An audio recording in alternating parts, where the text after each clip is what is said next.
Tu dinero en acción, episodio 55.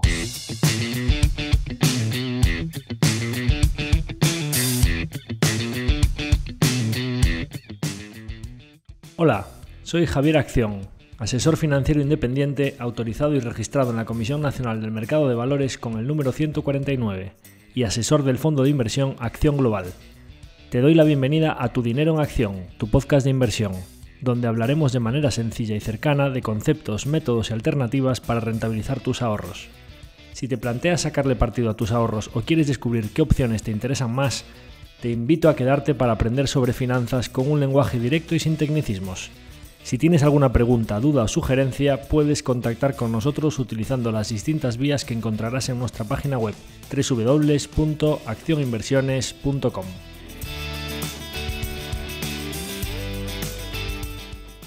El contenido de este podcast es divulgativo. Las opiniones aquí expuestas son meramente informativas y en ningún caso suponen una recomendación de inversión. Si buscas asesoramiento financiero, debes dirigirte a cualquiera de los asesores autorizados y registrados en la Comisión Nacional del Mercado de Valores.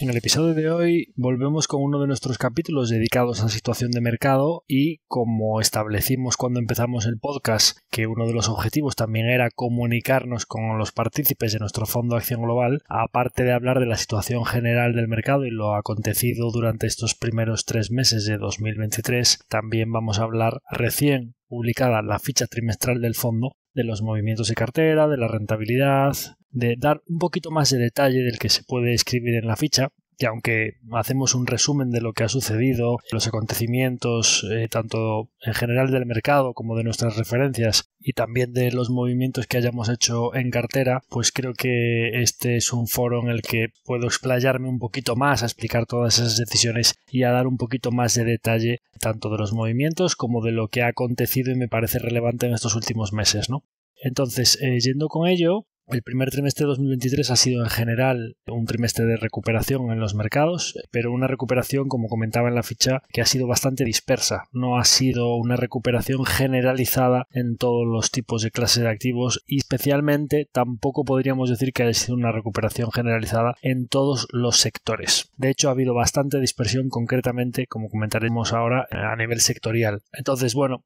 hablando un poco de lo que ha sido los motivos principales de la caída tan fuerte de mercado de 2022, pues como todos sabéis, básicamente ha sido inflación elevada, que en consecuencia subida muy abrupta de tipos de interés y en consecuencia mayor exigencia de rentabilidad a todas las clases de activos, ¿no? Es decir, a mayor tasa de descuento o a mayor coste de oportunidad por existir alternativas más rentables. Si tú puedes prestarle el dinero a 3 meses vista al gobierno americano al 5%, pues una compañía que tiene su riesgo y que estás en el equity, en el accionariado, que eres el primero en perder cuando las cosas van mal, pues lógicamente te tiene que rentar tanto a través de beneficios o a través de flujo de caja como a través de su crecimiento futuro, pues bastante más de un 5%, ¿no? Entonces, pues eso ha hecho que se ajusten todas las expectativas y para obtener mayor rentabilidad, pues caída de precio tanto en renta variable como en renta fija, como explicamos en su momento. Nosotros aquí ya venimos diciendo desde hace bastante tiempo que a pesar de que viniesen tambores de recesión y que a lo largo de 2023 las probabilidades de que hubiese una ralentización económica fuerte pues eran cada vez mayores y con lo que ha pasado recientemente en el sector financiero, que comentaremos después, un endurecimiento de las condiciones financieras quizá apuntan a mayores probabilidades de que como mínimo haya si no recesión, una ralentización fuerte de las tasas de crecimiento que veníamos experimentando desde el COVID. Pues teníamos una especie de cobertura parcial o una especie de amortiguador en forma de, pues oye, si una parte importante de la caída de 2022 ha sido pues por esa mayor exigencia de rentabilidad, por una subida tan fuerte y tan abrupta o rápida de los tipos de interés, pues oye, si se ralentizan un poco las tasas de inflación, si los tipos de interés no es que caigan en picado, pero pues como mínimo dejan de subir y tenemos un entorno más estable en el que el mercado pues deja de tener miedo a que los tipos sigan subiendo y sabe un poco a qué atenerse, a cuál es el nuevo escenario, pues como mínimo tendríamos esa cobertura en la que, oye, pues a lo mejor en un entorno recesivo los sectores más cíclicos o las empresas más ligadas al ciclo económico pueden hacerlo mal, pero los negocios resistentes y que habían tenido una caída muy fuerte de sus cotizaciones, pero no así de sus modelos de negocio, de sus fundamentales, podría suceder que en la economía real tuviésemos datos peores y que nuestra cartera o en general las compañías de mayor calidad, márgenes elevados de crecimiento, solo con que los tipos de interés se moderasen un poco podrían empezar a hacerlo bien o como mínimo corregir una parte de esa caída fuerte que habían tenido, ¿no? Bueno, básicamente este es el resumen de lo que ha sucedido en el primer trimestre de 2023, ¿no? Como veníamos comentando ya en diferentes comunicaciones, en diferentes capítulos, al final los comparables elevados de la energía y de los precios han ido llegando a lo largo de estos últimos meses. Recordaréis que la energía se disparó entre febrero y marzo de 2022 por todo el tema de la guerra de Ucrania. Ya venía la inflación subiendo por toda la demanda tan fuerte de COVID, las inyecciones tan fuertes de liquidez que se habían hecho para salvar la situación de la pandemia y del confinamiento, y pues demanda muy fuerte, problemas fuertes de rotura de cadena de suministro por el confinamiento. Pues en ese bidón de gasolina pues se echó una cerilla que fue la guerra de Ucrania y todo lo que fue dispararse los precios de la energía, ¿no? A lo largo de este primer trimestre de 2023 nos hemos ido encontrando con esos comparables de petróleo pues a 100, 120, 130 dólares por barril, ¿no?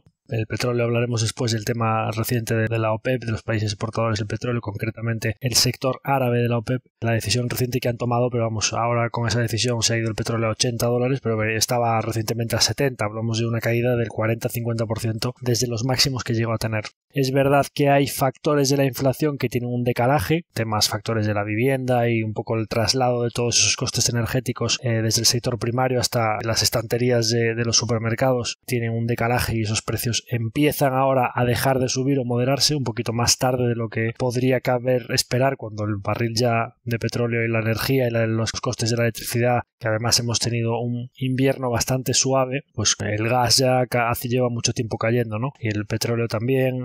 ya desde principios de este año los costes energéticos y la electricidad pues también tienen caídas bastante fuertes. Pues bueno, pues eso se va trasladando por la cadena y lo empezamos a notar también en el bolsillo como mínimo en cuanto a que dejamos de ver esas subidas. Bien, pues se han ido publicando datos de inflación y un poco no ha sido sorpresas, es decir, simplemente se han cumplido las expectativas de que la inflación ha seguido moderándose. En Estados Unidos estamos hablando ya de que, según el último dato que salió ahora hace unos días en abril, estamos ya con datos de inflación del 5% anual, ligeramente por debajo de la previsión que había, viniendo de datos por encima del 9% en julio de 2022, ¿no? O sea, ahora mismo estamos en abril, llevamos ya casi un año de inflación cayendo y estamos hablando de que las tasas actuales ya son de prácticamente la mitad de lo que llegaron a ser. Y además no solo eso, sino que ya no solo es una inflación anual del 5%, sino que si miramos un poco la inflación mensual o las variaciones mes a mes de la inflación, estamos hablando de que había unas previsiones del 0,2 y el dato ha sido del 0,1. Si nosotros tomamos un 0,1 mensual y hacemos ese ejercicio, pues que no es realista, pero un ejercicio un poco de, oye, con lo que están subiendo los precios ahora mismo, no durante el último año, sino ahora mismo con las subidas que está habiendo, ¿qué datos de inflación anual tendríamos? Bueno, pues una inflación mensual del 0,1 sería una inflación anual de en torno al 1,2, ¿no? Entre el 1 y el 2%. Esto apuntaría a que previsiblemente la inflación anual a lo largo de los próximos meses, conforme sigamos teniendo inflaciones mensuales bajitas y sigamos comparándonos con esos meses de 2022 donde habían subido tanto los precios, podría llegar a ser incluso más baja que el 5% que tenemos ahora. En España, que es un dato que se utiliza bastante como termómetro de lo que puede suceder a continuación en el resto de Europa, pues por las dependencias energéticas que tenemos, lo que ya se sabe de los precios en España, que suelen ser un indicador adelantado de lo que suele ser después la inflación en Europa. Hemos tenido un dato muy bueno en abril de inflación del 3,3%, cuando veníamos de inflaciones en agosto del año pasado del 10,8%. Estuvimos inflaciones de casi el 11% anual. En el dato de abril veníamos en los últimos meses en torno al 6% y en el dato de abril cae hasta casi la mitad,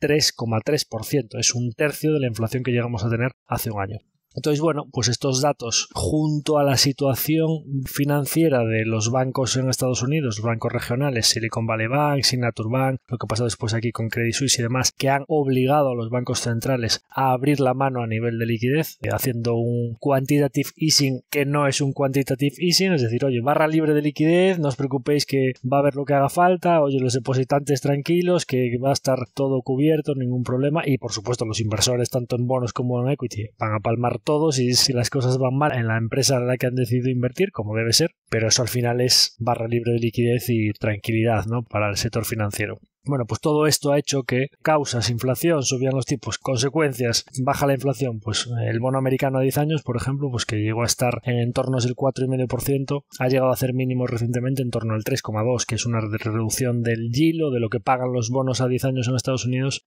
bastante notable en muy poquito tiempo. Ahora ha rebotado un poquito y está en torno al 3,5% otra vez, ¿no? Bueno, pues eso ha sido suficiente para que los sectores que lo habían hecho razonablemente bien en los últimos tiempos, fase de mitad de 2022 hacia final de 2022, más o menos esa etapa de verticalización de las caídas, como por ejemplo pues sectores defensivos, consumo staples, ¿no? Pues oye, las Coca-Colas, la alimentación, todo lo que es un poco pues que seguro que en cualquier recesión se va a seguir consumiendo. Consumer staples, ¿no? Que se llama sectores de consumo defensivo, pues lo han hecho bastante peor, ¿no? Utilities, pues también sectores regulados y muy recurrentes, pues también lo han hecho bastante peor. Petróleo, energía, también razonablemente, después de una época tan buena como habían tenido, pues han tenido una racha un poquito más floja como es normal. Y el sector financiero ha sido un trimestre un poco atípico porque la verdad es que los bancos, tanto los bancos europeos y los españoles en particular, llevaban una racha muy buena. Lógicamente que el Euribor se les vaya al 4%, pues para compañías financieras, da igual, Santander es un conglomerado de bancos,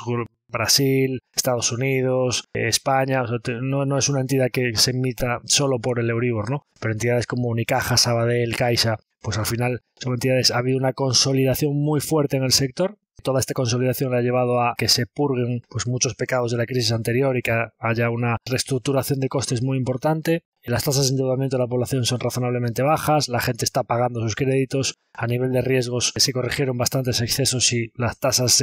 los loan to value que se dan o un poco los porcentajes sobre tasación o sobre compraventa se han reducido bastante. España es un país que está muy beneficiado por el boom turístico y en el que está habiendo bastante movimiento económico. Es uno de los países de la zona euro que mejores datos de crecimiento están teniendo. Las tasas de paro están razonablemente bajas y la gente está pagando, es decir, no hay tasas de mora muy elevadas. Oye, te has quitado muchos costes de todos aquellos cientos de entidades que había, cajas y cajas y cajas por todas las esquinas, se ha purgado todo eso y pues oye, es que ahora quedan 4 o 5 grandes bancos, alguno más local y tal, pero es que Caixa y Bankia se han fusionado. Imaginaros dos entidades de ese tipo, ¿no? Queda Sabadell, Unicaja, que se juntó con Liberbank, que es un conglomerado de Santander, BBVA, Caixa, 3 o 4, Bankinter, como más nicho, renta alta y tal, pues al lado de lo que teníamos en 2006-2007, quien conociese el sector financiero en aquellos años sabe que ha habido un proceso de consolidación durante estos últimos 15 años muy profundo, ¿no? Menos costes, tasas de mora razonables, llevan mucho tiempo lidiando con Euribors al 0% y viviendo de comisiones y de vender fondos y de vender productos que te ingresan comisiones por otros lados, se te va el Euribor al 4%, están imprimiendo billetes, vamos, o sea, por fin les venía una buena racha al sector. ¿Qué sucede? Bueno, pues estaba haciéndolo muy bien, tanto los bancos del IBEX como los bancos del Eurostoxx. De hecho, Europa es una de las épocas en las que ha tenido mejor performance relativo con respecto a Estados Unidos, que siempre se decía, este es el año de Europa, este es el año de Europa, y nunca llegaba, ¿no? Bueno, pues cuando no se esperaba, cuando estaba el gas en máximos, cuando las empresas europeas se iban a pique y las empresas industriales eran completamente ininvertibles, pues como comentamos ya en otros episodios, uno de los mejores momentos para comprar bolsa europea o compañías industriales europeas, ¿no? Ha tenido un performance, un rendimiento muy por encima de la renta variable americana en los últimos meses, ¿no? Y además, pues empujado porque el Eurostoxx tiene un componente financiero muy importante y la subida de tipos de interés a los sectores financieros obviamente le beneficia mucho. Pero a continuación llegó todo el tema de Silicon Valley Bank, de todo lo que sucedió en Estados Unidos y lo que sucedió aquí después con Credit Suisse, y tuvieron, digamos, un periodo un poco de ida y vuelta, ¿no? O sea, bastantes turbulencias. Por supuesto, bueno, pues el sector financiero, sectores cíclicos, etcétera. Bueno, nosotros creo que lo hemos comentado aquí en alguna otra ocasión también, ¿no? Sí, es verdad, suben los tipos de interés. Bien, el sector financiero puede tener sentido,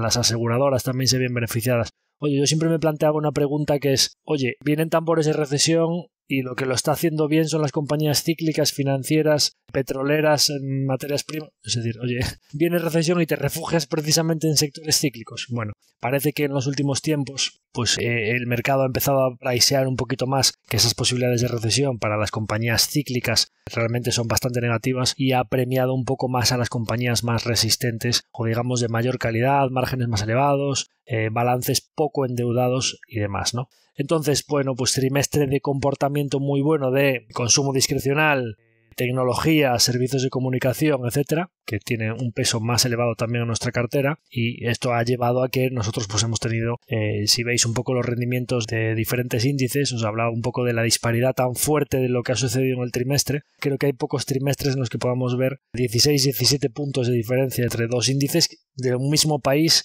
como pueden ser el Dow Jones y el Nasdaq, ¿no? Bueno, pues yo siempre hablo de los índices en euros, porque para nosotros, quien se compre dice, no, me compro un ETF del Nasdaq o me compro un ETF del Standard & Poor's o un ETF del MSCI World. Bien, si haces eso, que es una decisión de inversión muy válida y que lo vas a hacer muy bien, como inversor en euros, al final, si te compras un índice 100% americano, pues el 100% de lo que haga el dólar te lo vas a comer, ¿no? Entonces, al final, a mí me gusta mucho mirar, de hecho, el índice que más me gusta mirar de todos, que es cuando hablamos de renta variable, ¿no? No en carteras mixtas en las que metamos componente de renta fija, pero cuando hablamos de renta variable, a mí como inversor en euros, que además nosotros también tenemos compañías europeas, no solo invertimos en Estados Unidos, me parece que la referencia más válida a nivel de renta variable es el MSCI World en su total return, incluyendo dividendos, en su cambio a euros, ¿no? Bueno, pues si nos vamos a Estados Unidos concretamente, el Nasdaq en euros ha hecho un poquito más de un 15% positivo en el trimestre, y el Dow Jones en euros ha hecho un menos 1,5%, o sea, hablamos de 17 puntos de diferencia entre dos índices americanos. Esto es una referencia muy clara de lo que ha pasado en el trimestre a nivel sectorial, ¿no? Un índice pues, más industrial o de transportes, etcétera, que tiene más compañías cíclicas, menos tecnológicas, pues lo ha hecho mucho peor en el trimestre que el Nasdaq, que obviamente pues en la gran mayoría de compañías que estaban tan penalizadas, tipo pues Amazon, Alphabet, Microsoft, Meta, todo este tipo de compañías que tienen pesos altos, y ya no hablaremos después de Tesla, pues han hecho retornos por encima del 20% en el trimestre, ¿no?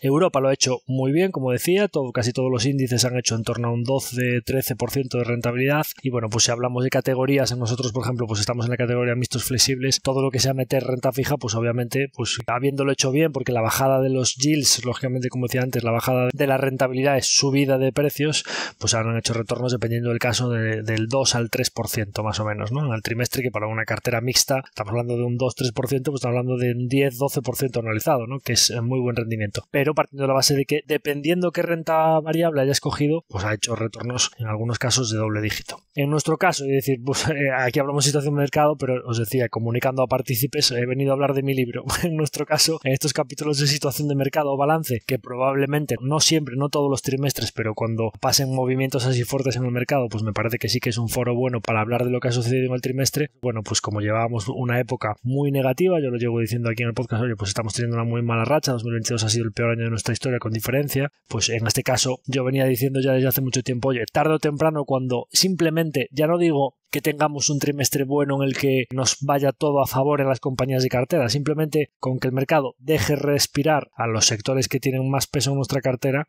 cuando has tenido un underperformance tan relevante, pues va a haber trimestres que también van a ser muy extremos, ¿no? Eso suele suceder así en los mercados, esa reversión a la media. Bueno, pues así ha sido este trimestre, con el rendimiento más alto de la historia del fondo, con un 16,2%, que bueno, ya no lo vamos a comparar con Dow Jones y con los índices que han terminado planos o negativos, pero incluso comparándolo con el Nasdaq diréis, oye, si cuando caes más, cuando subes tienes que subir más, ¿no? Bueno, pues en este caso podríamos decir que balance relativamente positivo, porque incluso comparado con el Nasdaq en euros, que es la cartera quizá de perfil más tecnológico con la que nos podemos comparar, para ver un poco esos sectores de consumo discrecional, tecnología, servicios de comunicación, pues incluso la cartera ha subido más que el Nasdaq en euros. ¿Y esto es algún motivo para sacar una conclusión positiva o para sacar pecho o algo así? Pues ni muchísimo menos. Como decía en la ficha, cuando tienes una caída tan fuerte como la que hemos tenido nosotros en 2022, pues las matemáticas inversas son muy tozudas, ¿no? Entonces, cuando tú pasas de 100 a 60, la subida de 60 a 100 no tienes que subir un 40%, sino que tienes que subir un 60%, ¿no? Entonces, esa matemática inversa, lógicamente, nosotros necesitamos varios trimestres más como el que hemos tenido, o varios años más positivos, y seguro que no sea rectilíneo, y de hecho habrá trimestres negativos y habrá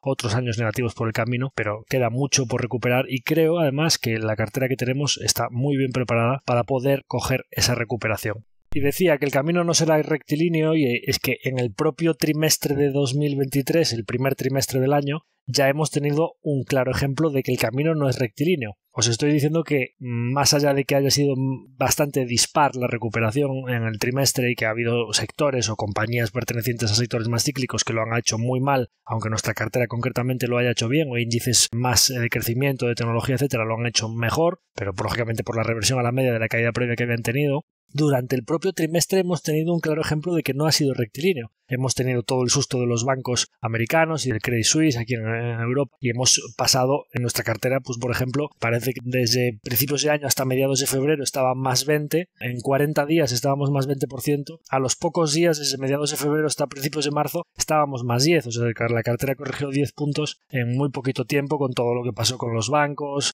el mercado otra vez asustado con que podía venir una recesión fuerte o que podía haber un colapso financiero y demás, y después, desde que pasó eso hasta finales del trimestre, pues otra vez recuperó y estaba más 16 y ya veremos qué pasa en los próximos tiempos. Pero lo que sí que es seguro es que, del mismo modo que cuando vienen caídas muy fuertes, tuvimos, recordaréis, a mediados de 2022 aquella ficha que titulamos Bear Market Rally, ¿no? Es decir, oye, rallies en mercados bajistas. Durante todos los mercados bajistas siempre hay recuperaciones que la gente piensa que es una oportunidad o que se le ha escapado el tren y que no ha comprado y que entonces entran al calor de ese rally y vuelve el mercado para abajo y que suelen ser trampas bajistas, ¿no? Seguro, y esperemos, después daré algunos datos para intentar refrendar o apuntalar mi opinión de que realmente creo que hemos visto lo peor y que podemos tener tiempos por delante mejores. Seguro que si no es esta la recuperación definitiva y si la recuperación todavía la tenemos por delante o el suelo de mercado todavía lo tenemos por delante, cuando llegue ese momento en el que el ciclo de mercado cambie y ya tengamos un nuevo ciclo alcista que lleve a los índices a volver a hacer nuevos máximos históricos, seguro que en esa recuperación habrá sustos intermedios. Seguro que en esa recuperación saldrán cantos de sirena que dirán que no, que viene recesión, que es un rebote de gato muerto, que es un rally dentro de un mercado bajista. Seguro que en algún momento habrá un susto, sea el Silicon Valley Bank, sea Credit Suisse, sea lo que sea un dato de China, sea un dato de unas elecciones en Estados Unidos, unas elecciones en cualquier país relevante, cualquier cosa que sea un susto y que el mercado caerá durante unos días, un 5, 10, todos los años, incluso los años más alcistas de la historia, tienen caídas de un 10, un 15%. Prácticamente casi es muy raro que no haya un año que los índices de máximo a mínimo no tengan un drawdown intermedio de un 10%. Y en esos momentos siempre todo el mundo piensa que el mercado se va a volver a mínimos. Todo el mundo piensa que vuelven otra vez la situación terrible, que hay que venderlo todo y que simplemente lo digo antes de que suceda. Cuando llegue el momento simplemente tendremos que mantenernos fríos. Ha sucedido recientemente, hay muchas compañías que en todo este susto de Silicon Valley Bank han caído bastante más de un 10% en muy poquitas semanas, ¿no? Parece que ahora se ha vuelto a tranquilizar el mercado y hay grandes inversores con muy buenos track records que están muy bajistas del mercado, que pues lo que digo de los cantos de sirena, ¿no? Que te dan argumentos muy sólidos de la inversión de la curva de interés, de los bonos, de la situación de calls, de puts. Se empiezan a sacar datos y como te pongas a mirar, siempre encuentras los argumentos que refrenden tu opinión sobre el mercado. Siempre vas a encontrar a qué agarrarte si crees que el mercado se va a ir abajo. Si tienes mucha liquidez o si estás bajista incluso, siempre vas a encontrar argumentos que refrenden tu teoría sobre lo que va a hacer el mercado. En nuestro caso, yo sí me pongo a encontrar argumentos de que estamos con una alta exposición y que tenemos poco cash y que soy naturalmente optimista y que creo que el mercado a largo plazo sube. Por supuesto, os empiezo a quedar aquí datos de la caída de los tipos de interés, de la inflación, de los datos económicos, etcétera, de los resultados empresariales, de a largo plazo el mercado sube,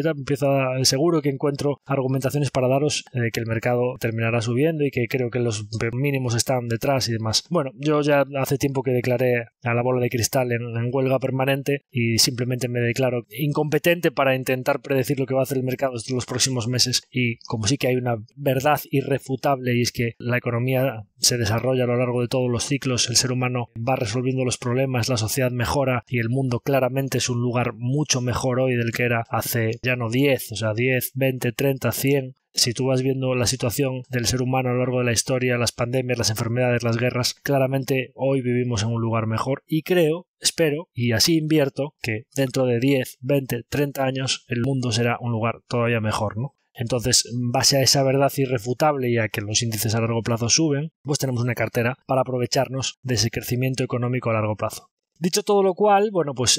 un poco comentaros también, por no hablar solo en general de lo que ha hecho el mercado y de sectores, pues consumo discrecional, tecnología, pues a lo mejor os suena un poco a, pues lo ha hecho bien este sector porque nuestra cartera ha subido un 16, el Nasdaq ha subido un 15 y pues este sector ha sido de los que más ha tirado el carro porque ha hecho un 20. Y pues oye, si los bancos y las materias primas o las petroleras lo han hecho mal, pues si el Dow Jones ha caído un 1,5, pues es porque hay sectores que han caído un 5, un 6, un 7%, ¿no? Quizá no os dice mucho eso, pero para que veáis un poco que los trimestres más extremos de la historia, para que un fondo pues haga un 16% en un trimestre, pues oye, ¿qué tiene que suceder en compañías de cartera? Cuando tú tienes 25 o 30 compañías, pues ¿qué tiene que suceder en algunas de ellas para que en conjunto, como siempre vas a tener alguna negativa o plana, para que en el conjunto pues tengas rendimientos del 16% en 3 meses, ¿no? Bueno, pues algunos rendimientos de compañías de cartera. Os decía, oye, pues el Bitcoin se ha recuperado mucho y está ya por encima de 30.000 y nosotros teníamos una compañía que era un poco beta Bitcoin, pero con exposición también un poco a ese crecimiento que puedan tener de nuevos fondos, ese campo de semillas de nuevos CoinShares, pues lleva más de un 80% year to date en los 4 meses que llevamos del año, ¿no? Es una semillita pequeña, tiene muy poquito peso en el fondo, pero bueno, para que veáis que estas compañías que caen fuerte cuando se dan la vuelta también lo hacen fuerte, ¿no? De hecho, el performance es bastante superior al que ha tenido el Bitcoin. Spotify, compañía de las que como no gana dinero, como tiene bit margin 0%, pues la expectativa de que ese beneficio llegue más adelante, como expliqué, ¿no? Las compañías que tienen los flujos más a futuro, la subida de tipos de interés o ese aumento de expectativas de rentabilidad del mercado que le exigen más, pues como tienes los flujos futuro y a corto plazo no tienes ninguno, fue de las compañías que más caída tuvieron durante 2022, ¿no? Es una compañía que había llegado a $400 y que la mandaron como a 80, una cosa así, ¿no? Bueno, pues Spotify también es una de las compañías que tiene un rendimiento year to date más abultado, como por eso que hablamos de la reversión a la media o todo esto de que al final, pues cuando le han pegado mucho algo, tanto a nivel de índices o a nivel de sectores, pues ahora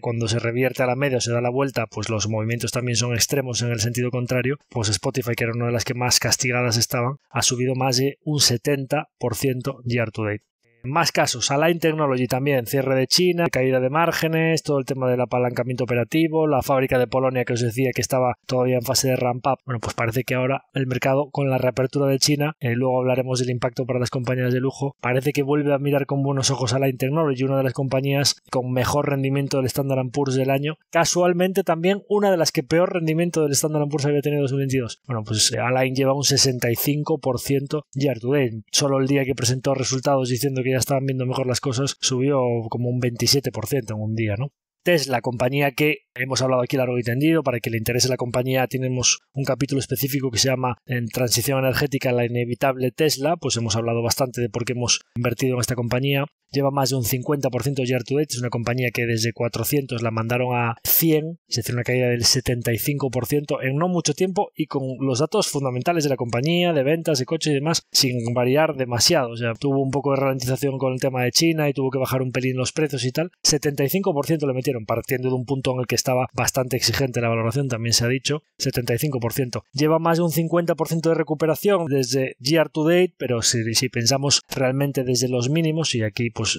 como comentaba en la ficha, nosotros tuvimos la gran suerte y estaba construyendo la posición. Yo empecé a construir la posición bastante más arriba con cantidades pequeñas, primero con venta de puts, luego ya cuando estaba a un precio en el que me salía una TIR razonable directamente con compra de acciones. Pero es que después tuve la gran suerte de que tenía una orden que me parecía ridículo que pudiese llegar a ese precio, que era la más grande además. Dije, bueno, pues si llega a ese precio ya, en vez de un 2 y pico del fondo, tengo que subirla al 3,5, 4% del fondo, ¿no? Una orden que era como un 50-60% más de acciones de todo el paquete que ya tenía, la orden más grande de todas, ¿no? Y la había puesto pues con la suerte de que dije, bueno, en vez de poner un precio redondo no la pongo a 100, la pongo a 102. Pues el día de Reyes, además, que estábamos así todos, lo típico, ¿no?, que pasa con el mercado, días que está la gente un poco desconectada. Me parece que hizo un mínimo en 101,8, o sea, creo que de los mejores timings y con la suerte, porque otra vez a lo mejor esa orden la tienes a 102 y te llega a 102,2 y te quedas con una cara de tonto y a continuación se duplica, porque es que se ha duplicado desde el día de Reyes. Ahora ha corregido un poco, está como a 180, pero llegó a 200 y pico, o sea, más de un 100% en pocas semanas teníamos en esa última compra, ¿no? Porque gracias a esa compra nuestro precio medio ha quedado mucho más bajo y muy pronto la tuvimos en beneficios, una operación en la que las primeras compras las teníamos en pérdidas y bastante abultadas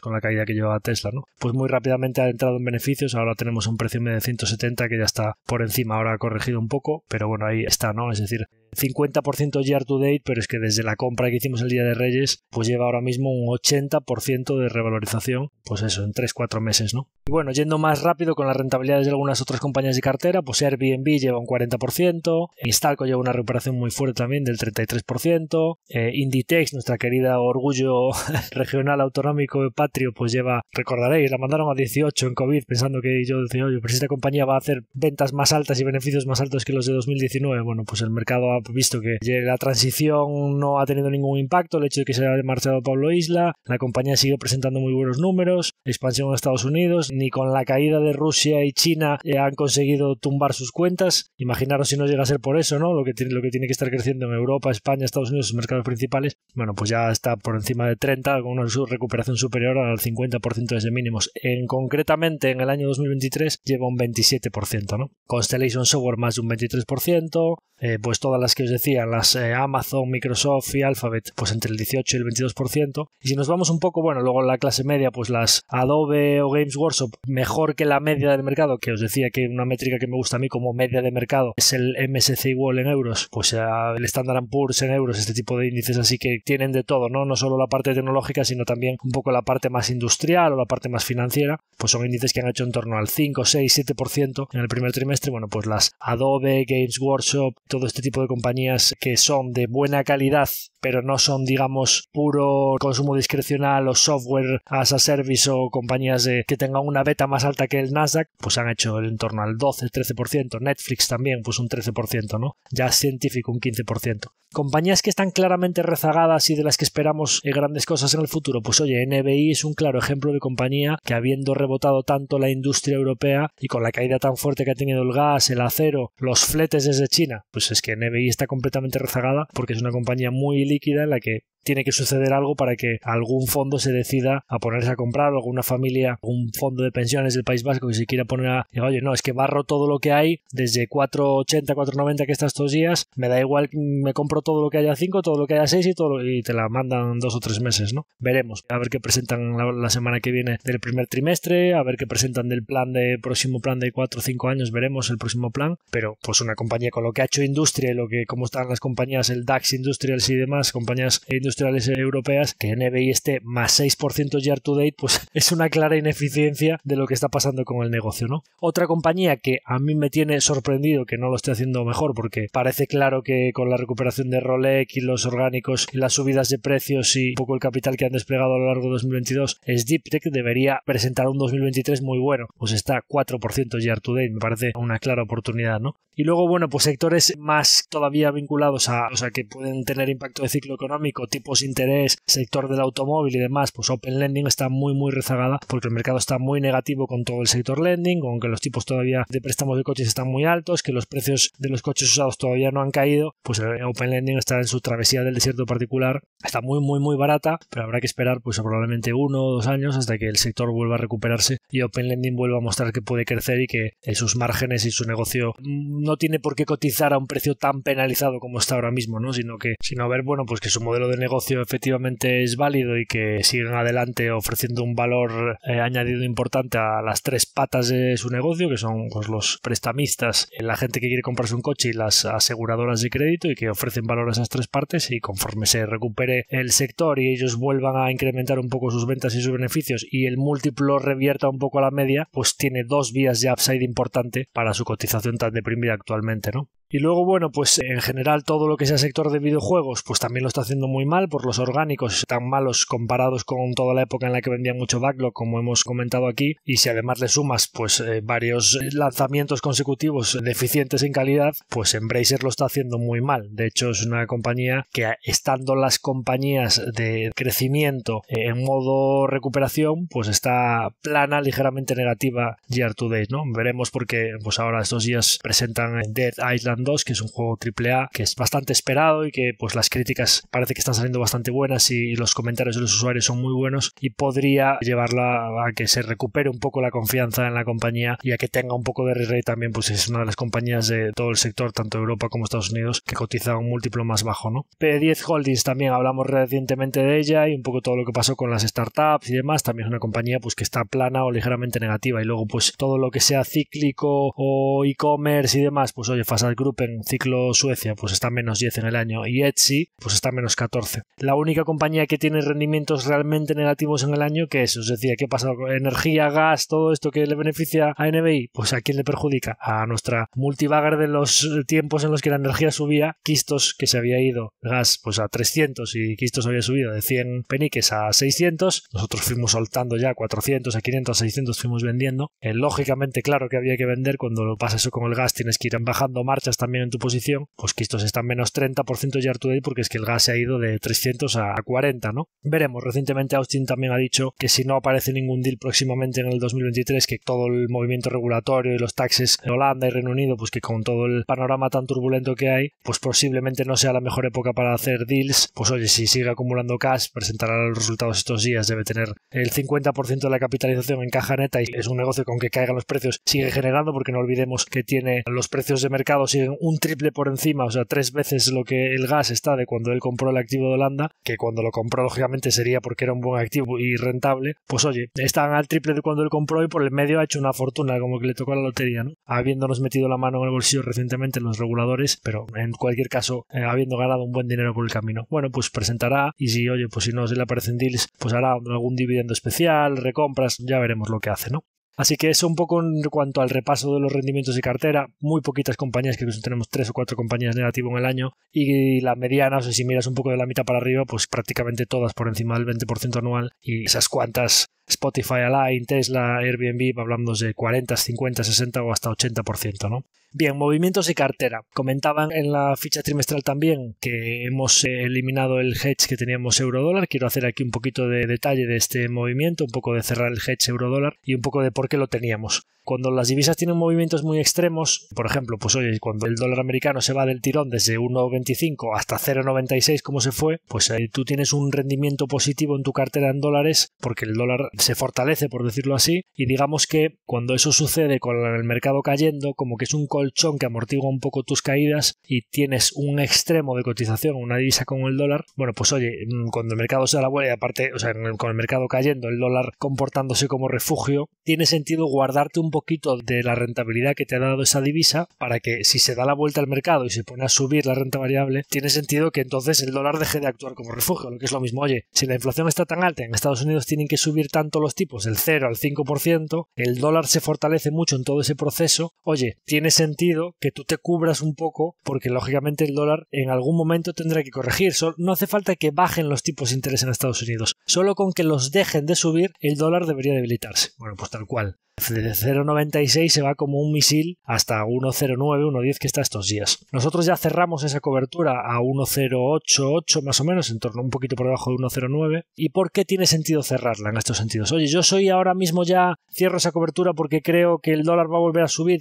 No, es posible que sí, 1,10, 1,15, es posible que siga el recorrido. Pero soy más neutral en estos entornos. Y principalmente no estoy cómodo con una divisa cubierta permanentemente por 2 motivos. En primer lugar, como hemos explicado aquí, cuando la gente me decía, oye, pues si los tipos de interés están al 5 en Estados Unidos y te puedes comprar treasuries, como oye, pues que uno de los movimientos importantes que hemos hecho en la cartera del trimestre es que nuestra liquidez en dólares, tenemos un 3% de liquidez en dólares, pues la hemos puesto a rendir con treasuries entre 0 y 3 meses al 4,8% nos están dando de cupón, pagadero mensualmente, o sea, nos están dando un 0,4 cada mes, ¿no? Bueno, pues cuando eso sucede, lógicamente eso atrae mucho capital y lógicamente, pues tanto, oye, contaba en el capítulo de Japón, es que siguen los tipos en Japón al menos 0,1. Ha habido mucha gente que ha tenido la tentación de coger financiación en yenes y comprarse dólares americanos al 5%. Cuando se ve que las tasas de inflación empiezan a moderarse y los tipos de interés van a dejar de subir o incluso pueden empezar a bajar y el 10 años pasa del 4,5 al 4, 3,80 al 3,20, hay gente que empieza a deshacer esa operación de me financio en otra divisa que es un carry trade, ¿no? Carry trade se llama, pues me financio en una divisa que tiene tipos más bajos e invierto en una divisa que... ¿Cuál es el riesgo de eso? Que se devalúe el dólar, o sea, es decir, al final estás asumiendo un riesgo de divisa porque tú el crédito lo tienes que devolver en yenes, ¿no? Bien, hay gente que me preguntaba, oye, ¿por qué no cojo euros y compro los dólares? Porque tienes el riesgo de divisa. Vale, ¿y cuánto cuesta quitarme el riesgo de divisa? ¿Cuánto me cuesta a mí eliminar? Bueno, pues cuesta exactamente el diferencial de rentabilidad entre las dos divisas, un 2 y pico %. Nosotros tenemos un porcentaje importante de la cartera en dólares, como nosotros no teníamos toda la exposición a dólares cubierta, pero más o menos la mitad. Estamos hablando de que si tenemos el 50% de la cartera en dólares, la mitad del 50 es un 25% que teníamos hedgeado del euro dólar. Como ya expliqué en otros capítulos, se hace pues poniendo haciéndote largo del futuro eurodólar, que son contratos de 125.000, también los hay minis para quien quiera usarlo en sus carteras, es me pongo largo del eurodólar, que es me pongo corto de dólar, o sea, es decir, cubro mi exposición a dólar, que es short dólar, para que me compensen la subida de los dólares de mis compañías americanas cotizadas en dólares, ¿no? Que es long euro US dólar, es como sortear el dólar americano, ¿no? Entonces, al final, pues estamos hablando aquí, si tú tienes una exposición del 25% cubierta, estar permanentemente pagando un 2 y pico por ciento de coste sobre el 25% de tal, estamos hablando de, pues oye, que es un coste para la cartera muy relevante que tiene que ser táctico. O sea, tú no puedes estar permanentemente gastándote un 25% de tu cartera al 2,5%, estamos hablando de 0,8 puntos, ¿no? Es decir, es un porcentaje demasiado gravoso, demasiado costoso para tenerlo en plazos muy largos. Hablamos de 1 año, 2 años, 3 años, no puedes estar tanto tiempo con esa. Entonces tiene que ser algo un poco más táctico. Oye, yo veo, se va a 0,96, no esperamos al 0,96, ya lo habíamos cubierto un poco antes, pero oye, pues tiene que ser temporal. Primer punto, el coste, pues tan pronto hay una recuperación fuerte y yo estoy en un punto que me parece más neutral, pues ya no es mi guerra, se pudiera 1,15 o se pudiera, pues sí, a lo mejor sí, pero la parte fácil está hecha, ¿no? Bien, segundo punto, nosotros como inversores en compañías americanas, pues oye, el ejemplo claro, Microsoft o Google, empresas americanas que tienen sus negocios globales. Cuando Microsoft fortalece el dólar americano, sus ventas en euros o en libras esterlinas, en Asia, en cualquier divisa que no sea dólar, vale menos. Ellos pagan sus bases de costes en dólares, tienen ingresos en euros, pues lógicamente sus EPS van a empezar a decir, por el viento en contra de la divisa, los EPS son más bajos, y luego te dará, si la divisa fuese constante, nuestros EPS no serían eso, sino que serían, ya, pero cuando te perjudica la divisa, tus EPS y tu flujo de caja en dólares se reducen. Pues si todo el resto de factores iguales bajan los EPS un 5%, tu acción debería recoger una caída del 5%. ¿Cuál es tu hedge? ¿Cuál es tu cobertura natural para esa caída del EPS de tu acción en dólares? Que tú tienes la acción cotizando en dólares americanos. Como inversor en euros, el valor de tus acciones en dólares debería subir ese mismo 5%. Con lo cual, si tú tienes acciones americanas con negocios globales y le cubres el dólar, si hay un impacto en sus EPS por divisa, entonces te lo comes. Por decirlo así, que tú tengas compañías globales, cuando vas a comprarte una compañía global que cotiza en dólares, tienes que tener la exposición al dólar americano. Directamente se hedgea en la caída o subida de sus EPS con la caída o subida de tu divisa como inversor extranjero en esa divisa. ¿Me explico? Entonces, tiene que ser algo temporal por el coste y tiene que ser algo temporal porque naturalmente te interesa estar cubierto. Y más allá de todo eso, como el dólar americano suele funcionar como refugio, en general, cuando tú inviertes en activos de riesgo, como es la renta variable, un poco ese risk on, risk off que sucede en los mercados, por lo general suele suceder que cuando el mercado de acciones cae, el dólar americano, en momentos de tensión o de pánico, etcétera, el dólar americano puede actuar como refugio. Y viceversa, como está pasando ahora. El mercado de acciones o el risk on está llevando a que compañías de Nasdaq o empresas de beta más alta se recuperen y que el dólar americano caiga. Con lo cual, en general, es un paraguas que te amortigua un poquito esos movimientos. Es decir, tener exposición al dólar americano, digamos que nos amortigua un poco, reduce un poco la volatilidad de la cartera. Si lo cubres, no estarías haciendo otra cosa que hacer un risk on mayor o tener una beta mayor o digamos una exposición al riesgo mayor al quitarte ese paraguas. Con lo cual, tercer motivo de que la exposición o la cobertura de la exposición a dólares tenga que ser algo temporal. Más movimientos. Bueno, pues os comentaba un poco la parte de poner a rendir la liquidez en dólares mediante treasuries a 0,3 meses. Os acabo de comentar el tema de quitar la cobertura de nuestra parcial que teníamos en la exposición a dólares y de compañías concretas. Ya comenté un poco el aumento de la posición de Tesla a principios del trimestre, que parece que ya queda lejísimos, ¿no? Pues el mes de enero, pero no deja de ser algo que ha sucedido dentro del trimestre. Y quizá más reciente, en esa caída que hubo a mediados del trimestre más o menos, hicimos un movimiento. Nosotros, como sabéis, también pues he comentado aquí que tenemos una serie de posiciones de seguimiento muy pequeñitas, entre un 0,1 y 0,2 cada una, posiciones que a mí me gusta monitorizar y que las tengo en el calendario de resultados y que voy mirándomelas todas exactamente igual que si las tuviese con una posición del 3, 4 o 5%, que es lo que llamo tracker positions, tener más ojos y tener ayuda en el equipo con Niles, el departamento de administración y demás, un poco ser más personas trabajando en el equipo, a mí me ha quitado una carga de trabajo pues administrativa, burocrática, legal, fiscal, de gestorías, de regulatoria con CNMV y demás, a mí me ha aumentado las horas que puedo estar pendiente de compañías. Entonces he dicho, oye, pues podemos permitirnos mirar más número de empresas, no tengo que tener entre 15 y 20, sino que puedo tener 20, 25 siempre en la cartera y otras 15 o 20 en tracker positions y digamos un radar más amplio para no perdernos nada, ¿no? Bueno, pues esas posiciones, conforme voy avanzando en el análisis, digo, oye, esta compañía me gustaría tenerla en algún momento, o sea, es una compañía que en las circunstancias adecuadas, conforme vaya avanzando en el análisis, si tomo la decisión de que quiero tener esta compañía ya solo depende del precio, simplemente la tengo ahí ahí en seguimiento muy cercano para que en el momento en el que ya la TIR me cuadre, simplemente tener que ejecutar y escalar esa posición.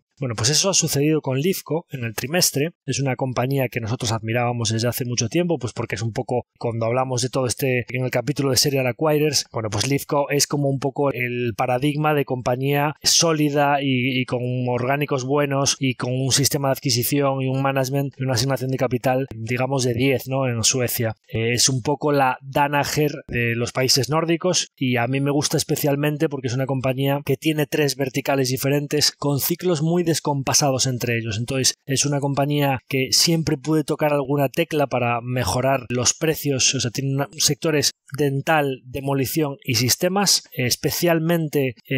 sistemas es un poco más cajón desastre, pero especialmente dental y demoliciones son 2 sectores que tienen un poder de fijación de precios muy relevante. De hecho, ellos explican que prácticamente siempre cuando adquieren una compañía lo primero que hacen es subir precios, porque compran normalmente empresas que llevan mucho tiempo sin subir precios y que prácticamente seguro se encuentran con la situación de que pueden subir precios y que sus clientes no se marchan. Con lo cual, mirándote el histórico, es que incluso en las épocas peores económicas en las que han tenido ralentización de ventas, siendo muy eficientes en costes y subiendo un poquito precios, a nivel de márgenes han tenido una expansión que les ha llevado a que en métricas claves, EBITDA, EBIT, EBITDA, flujo de caja, etcétera, beneficios, incluso en momentos de ralentización de ventas, en métricas clave han generado valor. No han emitido ni una sola acción desde que salieron a cotizar. O sea, en métricas diluidas por acción es exactamente lo mismo, exactamente el mismo número de acciones en circulación en el año 2014 que en el año 2023. En los últimos 9 años, desde que le hicieron el segundo listing, no hay ni una sola acción más en circulación. Un management serio, además se decía, no, es que el CEO nuevo se fue a Rocco, hablaremos, ¿no?, de todo esto de los serial acquirers, haremos algún capítulo específico. No, pues resulta que el CEO anterior se marchó porque no le subían más el sueldo y él pensaba pues que era un poco el artífice de todo ese compound tan brutal, porque Lifco lleva, desde que la listaron, cerca del 30% anual compuesto en los últimos 9 años, ¿no? Bueno, pues el presidente y propietario de más del 50% de las acciones, el señor Carl Bennet, que es uno de los señores más ricos de Suecia, que realmente es él el artífice de todo este compound, le dijo, bueno, pues mira, ahí está la puerta, porque yo me sobro y me valgo y cogió al manager de la división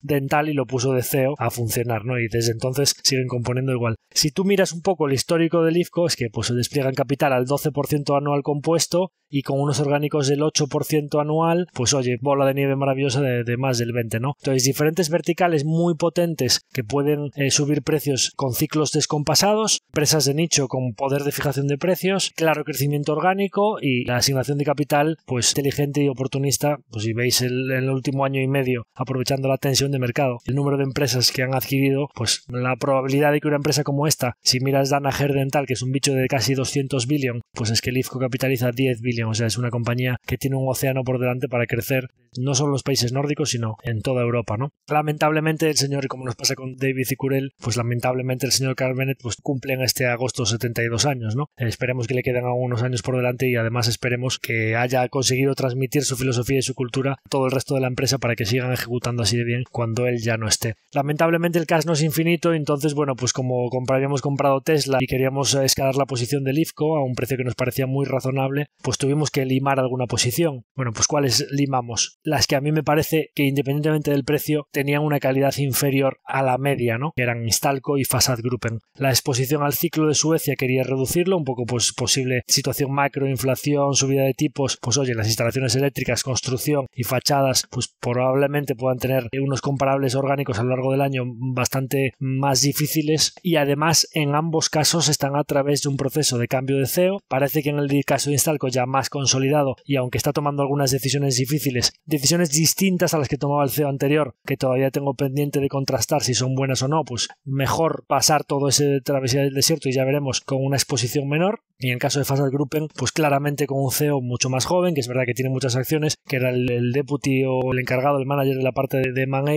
pero que no tiene un perfil claramente tan ejecutivo o tan de que si hay problemas pueda bajar al barro y a solucionarlos. Tengo todavía algunas sombras pendientes de confirmar ahí, ¿no? Entonces, 2 sectores cíclicos con lo que puede venir por delante, con 2 procesos de cambios de CEO, claramente, pues oye, si tengo que pasar por momentos complicados ahí, prefiero hacerlo con una posición claramente menor y irme a un nicho que en todos los peores momentos, tanto en Brexit como en en COVID, como en 2012 en la crisis de la zona euro, etcétera. Lifco generó valor en todos esos años aumentando márgenes y demás, ¿no? Con lo cual claramente creemos que si nos vamos a una compañía con márgenes superiores, con menos exposición al ciclo, mucho más resistente, con una estabilidad muy clara en el management, pues bueno, pues claramente como no es infinito el cash y hay que reasignar, pues utilizamos un poquito de cash y limamos un poquito las posiciones que nos parecían de menor calidad de la cartera para irnos a una de perfil de claramente más calidad. Queremos que tanto la compra de Tesla como la rotación hacia Lifco claramente aumentan tanto el perfil de márgenes como retornos sobre el capital invertido, como la calidad y ventajas competitivas de la cartera. Entonces, bueno, eso en cuanto a lo sucedido en el trimestre, rentabilidades, qué sectores lo han hecho mejor, qué sectores lo han hecho peor, qué movimientos de cartera y un poco los movimientos más de retoques de lo que es nuestro portfolio en cuanto a compañías individuales. ¿Y qué podemos tener por delante? Pues muy difícil saberlo, la verdad. Veremos cómo va el año. En cuanto a decisiones recientes que pueden tener impacto, les comentaba el tema del oil, ¿no? Recientemente el sector árabe de la OPEP ha tomado la decisión de recortar la producción, un poco por sorpresa porque no se esperaba, y eso ha hecho que el barril de petróleo se vaya de tornos de 70-75 a como 80-82, ¿no? Tuvo una subida muy fuerte ese día.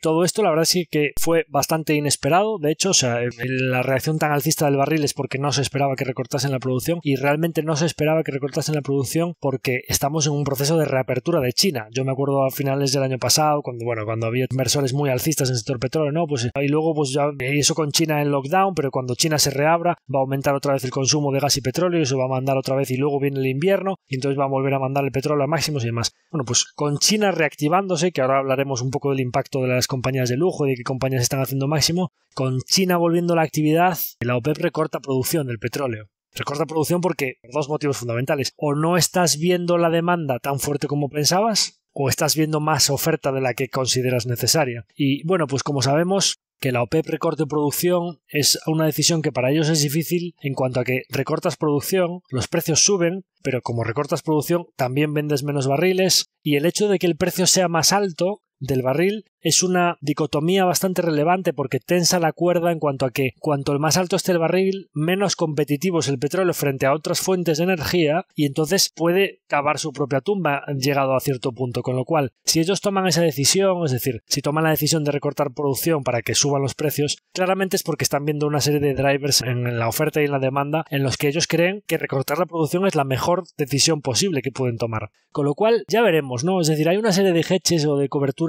en cuanto a que viene recesión, bueno, pues eso va a bajar un poco la inflación. Oye, si baja un poco la inflación y viene un poco de recesión, los bancos centrales pueden volver a bajar tipos. Claro, la peor situación posible es que venga recesión económica pero con inflación muy alta y que ellos no tengan margen de maniobra, ¿no? Por eso cuando pasó lo de los bancos americanos, pues oye, que tengas que meter un chorrazo de liquidez o decir que todos tranquilos cuando tienes inflación. Claro, pues por eso es tan buena noticia que los datos de inflación se estén relajando, ¿no? Que los datos de inflación se relajen vuelve a darle margen de maniobra a los bancos centrales para que si viene una recesión económica puedan volver a moderar los tipos para que no sea una crisis tan profunda, ¿no? Y eso es un gran hedge para nuestra cartera, que no invertimos en empresas cíclicas, que no invertimos en empresas relacionadas con materias primas, con petróleo, etcétera. Con lo cual, negocios resistentes que si viene una recesión puedan aguantar bien sus EPS, su generación de flujo de caja y que además su cotización estaba penalizada por un entorno alto de tipos, pues yo soy razonablemente positivo. Veremos qué pasa con el petróleo. Por supuesto, vendrá otro invierno, vendrán inviernos más duros, Estados Unidos tendrá que llenar sus inventarios, veremos lo que sucede. Pero en cuanto al oil, la gente me han comentado, oye, pero es que claro, al recortar la producción ahora sube el petróleo, eso puede impactar la inflación. Yo, pensando en segundo nivel,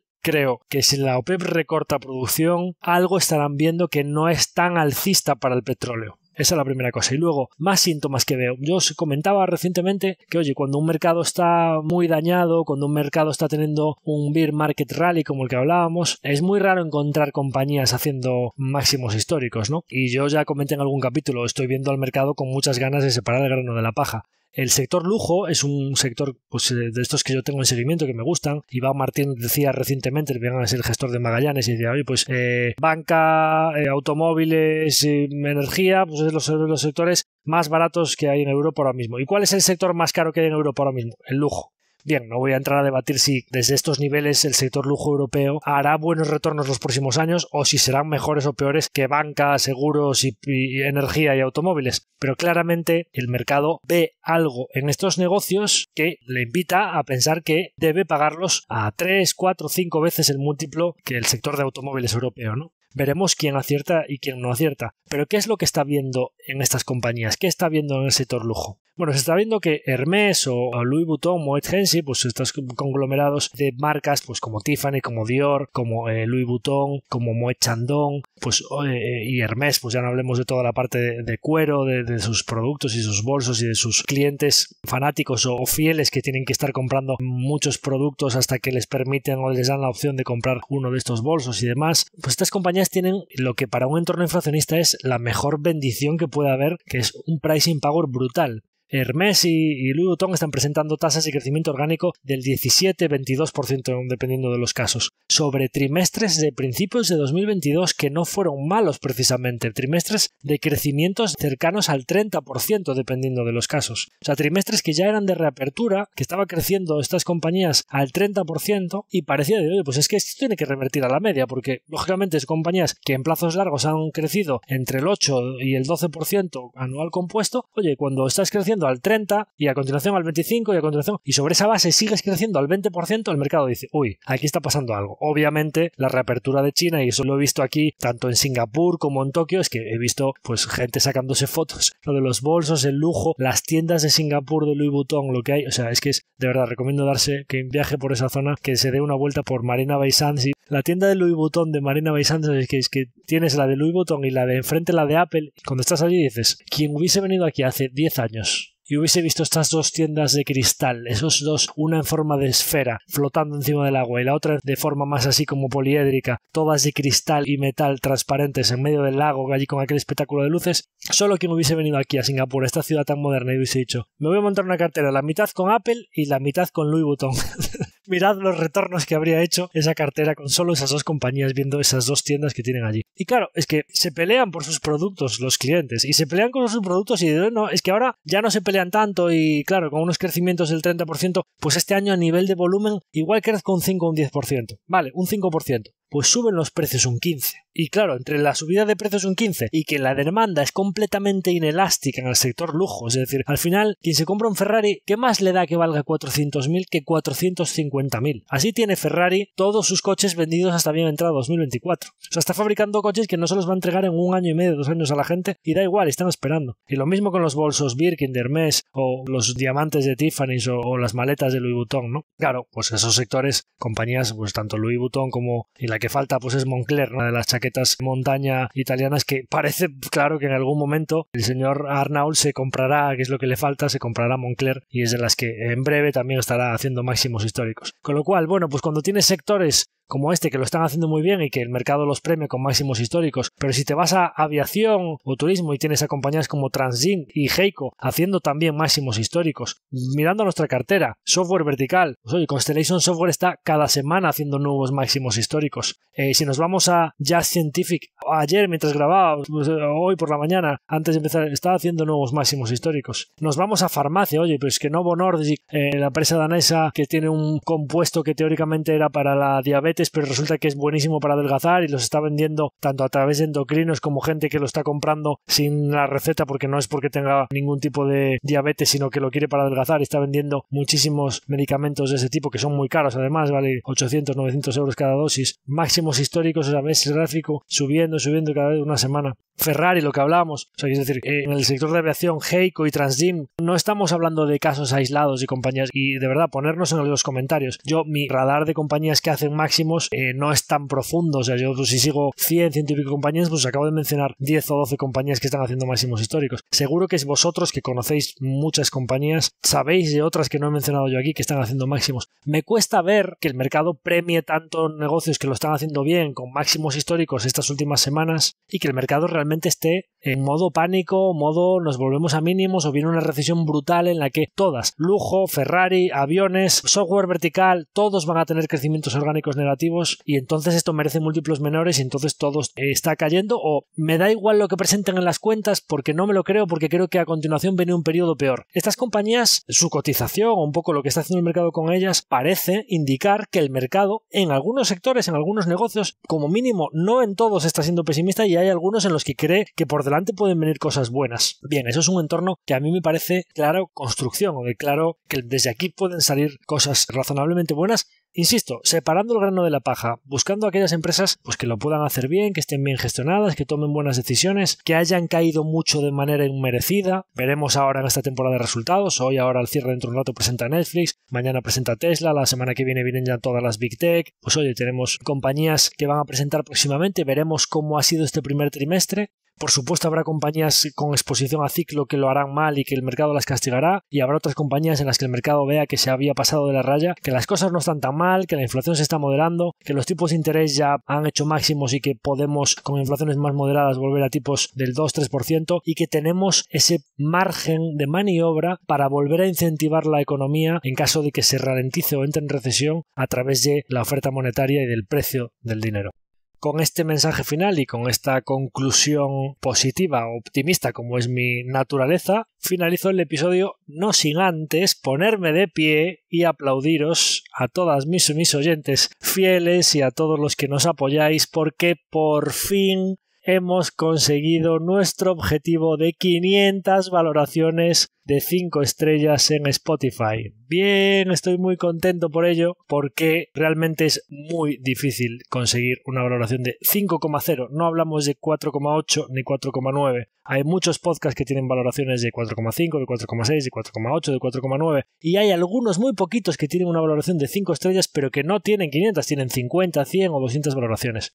Conozco muy pocos podcasts, ya no digo en España, sino que en el mundo, que tengan ese número de valoraciones, ese ratio entre más de 500 y que sea la valoración de 5, porque al final, cuando tienes una masa de oyentes un poquito amplia, pues siempre hay alguien al que no le guste, y además también hay algunos haters que siempre, pues oye, con lo cual, si calculáis el número de valoraciones que no pueden bajar de 5, o si tienes alguna de 1 estrella ya, cómo te baja la media, realmente es muy gratificante saber que para una cantidad de gente tan grande, el podcast es de la máxima valoración, de un 5 sobre 5. Así que os lo agradezco muchísimo, porque uno de los retornos más grandes para mí de la inversión del tiempo que puede tener no es tener tampoco tantos oyentes, sino de que los que tengamos realmente lo apreciéis y os guste mucho lo que hacemos. Así que agradeceros mucho que nos hayáis ayudado con ese objetivo. Ya nos plantearemos otros objetivos más adelante. Así que muchas gracias, os invito por supuesto a que lo compartáis el episodio si os ha parecido interesante todo esto del balance trimestral, las compañías, inflación, tipos de interés y demás, con vuestra gente cercana para que el podcast siga perdurando y creciendo en el tiempo, y además a que nos enviéis vuestros comentarios tanto a través de iVoox como de YouTube como de Spotify, que nos enviéis vuestro feedback y vuestras consultas para los próximos consultorios si queréis que resolvamos algún tipo de duda. Y nada más, me despido de todos vosotros, hasta la próxima semana, un abrazo muy fuerte a todos.